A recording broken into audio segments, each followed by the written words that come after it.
नमस्कार दोस्तों, कैसे आप लोग? तो आज मैं 3 स्टॉक ब्रोकिंग कंपनी के बारे में चर्चा करूँगा, जो आज के दिन धमाका परफॉर्मेंस किया। धमाका मतलब आज तक की सबसे बड़ा धमाका परफॉर्मेंस किया और हाई वॉल्यूम के साथ बहुत ज़्यादा क्वांटिटी से ट्रेड किया गया, बहुत ज़्यादा हाई वॉल्यूम के साथ क्वांटिटी उठाया गया। इस तीनों कंपनी के ऊपर आज मैं डिस्कशन करूँगा। तो जितने सारे स्टॉक ब्रोकिंग इंडस्ट्रीज कंपनी है, उनमें से कुछ कंपनी मार्केट में लिस्टिंग है। उनमें से आज 3 कंपनी के बारे में चर्चा करूँगा।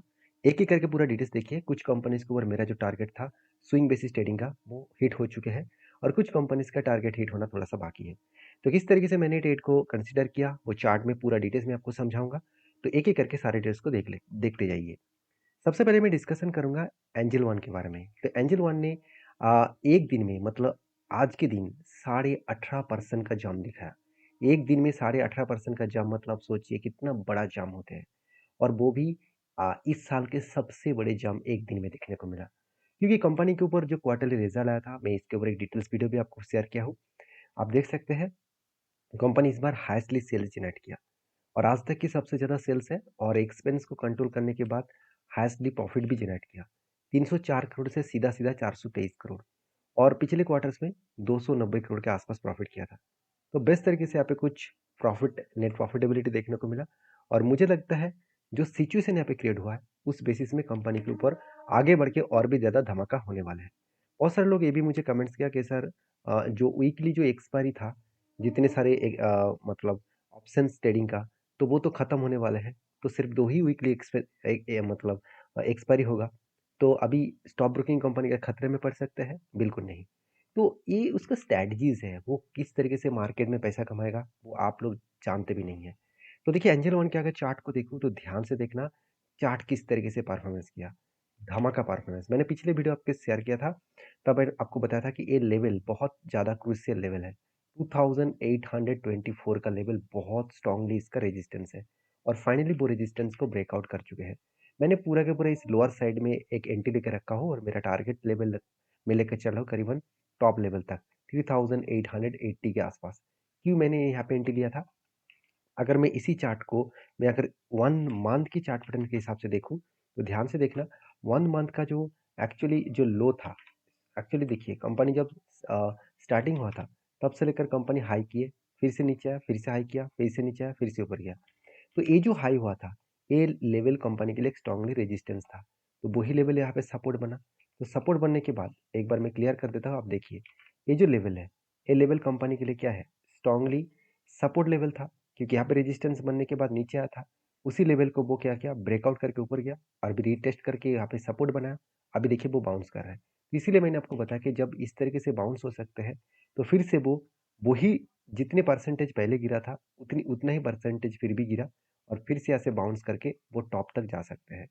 तो 1 डे के चार्ट पैटर्न्स में आपको सारे डिटेल्स क्लियर हो जाएगा। तो मैं इसी स्ट्रैटेजीज़ को फॉलो करके काम किया और मैंने सारे पॉइंट्स आपके साथ शेयर किया इसीलिए क्योंकि आपको भी पता चले कि किस तरीके से मार्केट में आपको चार्ट को एनालिसिस करना होगा।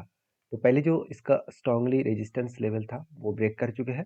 अभी नेक्स्ट लेवल कुछ इस तरीके से देखने को मिलेगा 3400 के आसपास। अगर उसको ब्रेक करे तो ईज़िली वो टॉप लेवल तक जा सकते हैं। एंजल वन के ऊपर आपकी क्या राय है ज़रूर कमेंट्स करना। नेक्स्ट जो कंपनी उसका नाम है मोतीलाल ओसवाल, वो भी एक दिन में मतलब आज के दिन करीबन 12% का जंप देखने को मिला।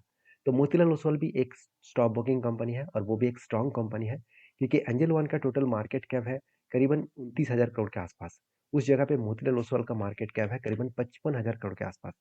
कंपनी का परफॉर्मेंस अच्छा है, वैल्यूएशन भी सस्ता है, आरओसी आरओई बेस्ट है, इनकम भी जबरदस्त कर है और कंपनी का क्वार्टरली रिजल्ट जल्द से जल्द आने वाले हैं। अगर मैं पिछले क्वार्टर के रिजल्ट के बारे में बात करूं तो आप देख सकते हैं शानदार कंपनी परफॉर्मेंस किया था। नेट प्रॉफिट भी देखिए 500 करोड़ से सीधा सीधा 850 करोड़ तक प्रॉफिट किया था और आज तक की सबसे हाईएस्ट प्रॉफिट भी था। उसी कारण की वजह से इन्वेस्टर भी इस कंपनी के ऊपर ट्रस्ट किया है, कोई भी माल बेचने के लिए तैयार नहीं है। और मजेदार आपको बात बता दूं कि देखिए नंबर ऑफ शेयर्स में जो शेयर्स पिछले मतलब क्वार्टर्स में था 67,000 करोड़, वो दुगना हो चुके हैं। मतलब बहुत ज्यादा इन्वेस्टर अभी मोतीलाल ओसवाल के ऊपर ट्रस्ट करके इन्वेस्ट कर रहा है। तो सोचिए कितनी ज्यादा इस कंपनी के ऊपर पोटेंशियल है आगे बढ़ने का। अब इसी कंपनी के ऊपर मैं चार्ट के आपके साथ शेयर करूं तो ध्यान से देखना। कंपनी जब जब आप देखिए जब जब कंपनी करेक्शन हुआ उसके बाद लेवल को ब्रेकआउट किया, ऊपर गया, रीटेस्ट किया, वहां पे सपोर्ट लगाकर रीटेस्ट किया, ऊपर गया, फिर से ऊपर गया। इसी तरीके से सिचुएशन बनाकर कंपनी आगे बढ़ रहा है। तो मुझे यहाँ पे एक ट्रेड मिला था जो कुछ इस तरीके से पहले एक कप बने, उसके बाद हैंडल बने और फाइनली ब्रेकआउट होने के बाद कंपनी एक बार रीटेस्ट किया, तब मैंने एंट्री लिया और उसके बाद देखिए शानदार तरीके से टारगेट अचीव हुआ। तो कितने दिनों में टारगेट मिला? जो एंट्री पॉइंट्स मिला था, एंट्री पॉइंट से अगर मैं आज तक देखूँ तो आज के दिन ही टारगेट हिट हुआ। 28% के आसपास टारगेट मिला, वो भी 36 डेज में। तो यही होते हैं पावर। अगर आपको सीधी तरीके से कंपनी का एनालिसिस करना आता है तो आप अच्छा खासा रिटर्न कमा सकते हैं किसी भी कंपनी के ऊपर स्विंग ट्रेडिंग करके। जैसे मैंने एंजल वन के ऊपर मैंने जो ट्रेड लिया, वो मैं आपको पहले ही बोल चुका हूँ। मेरा ट्रेड कंटिन्यू है और मेरा जिस लेवल में एंट्री है, उस लेवल से अगर मैं करंट लेवल तक देखूँ तो ऑलमोस्ट 50% के ऊपर मुझे प्रॉफिट चला है। मगर मेरा अभी तक टारगेट हिट नहीं हुआ क्योंकि मैं इस हाई लेवल तक टारगेट को कंटिन्यू कर रहा हूँ। उसी तरीके से मोतीलाल ओसवाल के ऊपर जो मैंने टारगेट को सेट करके रखा था, वो फाइनली यहाँ पे एक्टिव हो चुके हैं। तो अगर इसी सारे पॉइंट्स को आप जानना चाहते हैं तो मेरे साथ जुड़े रहिए, चैनल को सब्सक्राइब करिए। अभी क्वेश्चन ये है कि मोतीलाल ओसवाल के इससे भी ऊपर जा सकते हैं। देखिए, पॉइंट तो यही है कि कंपनी जिस लेवल को बार-बार रीटेस्ट कर रहा था, इस लेवल को बार-बार रीटेस्ट कर रहा था, 1 बार, 2 बार, 3 बार, 4 बार। फाइनली उसको ब्रेक किया। मतलब यहाँ से एक बड़ा धमाका होने का चांसेस देखने को मिल सकता है, क्योंकि वॉल्यूम भी बहुत हाई है, जो इस साल की सबसे बड़ी वॉल्यूम है। आप देख सकते हैं, कितना भी हाई वॉल्यूम था, उसको भी ब्रेक कर कर इतना बड़ा वॉल्यूम कर चुके हैं। तो मोतीलाल ओसवाल के ऊपर भी फोकस रखिएगा। तो नेक्स्ट जो कंपनी है, उसका नाम है 5पैसा कैपिटल.com। इस कंपनी भी पीछे नहीं पड़ा, मतलब पीछे नहीं रुका। करीबन 9.5% के आसपास जंप देखने को मिला, क्योंकि एंजल वन जिस तरीके से परफॉर्मेंस किया, एंजल वन जिस तरीके से प्रॉफिट दिखाया, बाकी कंपनीज भी अच्छा खासा प्रॉफिट दिखा सकते हैं। हाँ, इस कंपनी में थोड़ा सा दिक्कत यही है कि कंपनी का वैल्यूएशन थोड़ा सा हाई है। आर तो एक एवरेज लेवल के आसपास है और इंडस्ट्रीज पी रेशियो और एक कंपनी के पी रेशियो में थोड़ा सा अंतर है। फिर भी देखिए, कंपनी के ऊपर पिछली बार जो क्वार्टरली रिजल्ट आया था, उससे बढ़िया इस बार रिजल्ट किया और कंपनी के टोटल इस बार जो प्रॉफिट है 15 करोड़ से सीधा सीधा 20 करोड़ हो चुके हैं, क्योंकि बीच में कंपनी का प्रॉफिट डाउन हो गया था, उसको फिर से रिकवरी किया। अभी देखना बाकी है कि इस बार कंपनी कितना प्रॉफिट करते हैं। तो एज ए इन्वेस्टर क्या कर रहा है, आप ध्यान से देखना, इन्वेस्टर भी खुद की जो क्वांटिटी है उसको बढ़ा चुके हैं। तो अच्छा खासा क्वांटिटी यहाँ पे बढ़ा चुके हैं। तो आप देख सकते हैं किस तरीके से कंपनी के ऊपर भी यहाँ पे भी इंस्टीट्यूशन और जितने सारे इन्वेस्टर है, शेयर होल्डर है, वो खुद के क्वांटिटी को बढ़ा रहा है। अभी देखिए, इस कंपनी के चार्ट को भी देख लीजिए। चार्ट देखेंगे तो इस कंपनी के ऊपर बहुत दिनों पहले से ही एक ट्रेड बना के तैयार हुआ था, कुछ इस तरीके से। पहले एक लंबा सा क्या बना, एक कप बना था। उसके बाद एक छोटा सा हैंडल बटन बने। छोटा सा हैंडल बटन बनने के बाद कंपनी रॉकेट की तरह भाग रहा था। उसके बाद नीचे आए, फिर से देखिए कंपनी कुछ इस जगह पे होल्ड किया, कुछ टाइम यहाँ पे कंपनी होल्ड किया। उसके बाद देख सकते हैं कंपनी फिर से उसी लेवल को ब्रेकआउट करने का कोशिश कर रहा है और जिस तरीके से वॉल्यूम हुआ, सीधा सीधा वो ऊपर जाने का चांसेस यहाँ पे देखने को मिला है।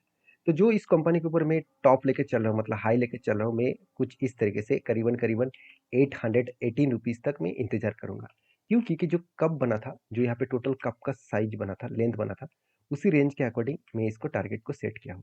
तो टारगेट सेट मैंने किस तरीके से किया, वो मैं आपको बताता हूँ। पहले आपको यहाँ पे कप देखने को मिले, उसके बाद एक हैंडल बटन मिले। तो हैंडल बटन के बेसिस में जो कप का जो टोटल लेंथ है, इसी लेंथ के बेसिस में मुझे एक टारगेट मिला। जो टारगेट मैंने सेट किया वो करीबन 50% के आसपास। तो तीनों कंपनीज के ऊपर एक अच्छा खासा ट्रेंडिंग देखने को मिलेगा। ऑलमोस्ट एक कंपनी के ऊपर तो टारगेट हिट हो चुके हैं, बाकी दो कंपनीज के ऊपर मैं कंटिन्यू करूंगा। और इस वीडियो में आपको सारे पॉइंट्स एज एजुकेशन पर्पस में शेयर किया हूँ। तो प्लीज़ इस वीडियो को लास्ट तक देखना, सॉरी, इस वीडियो के ऊपर लास्ट तक बने रहने के लिए बहुत बहुत धन्यवाद। और इस तरीके से वीडियो पाने के लिए चैनल को सब्सक्राइब करना, क्योंकि मेरे वीडियो हमेशा एजुकेशन पर्पस में आपके साथ शेयर किया जाएगा। तो चलो, मिलते हैं नेक्स्ट वीडियो में, तब तक के लिए धन्यवाद।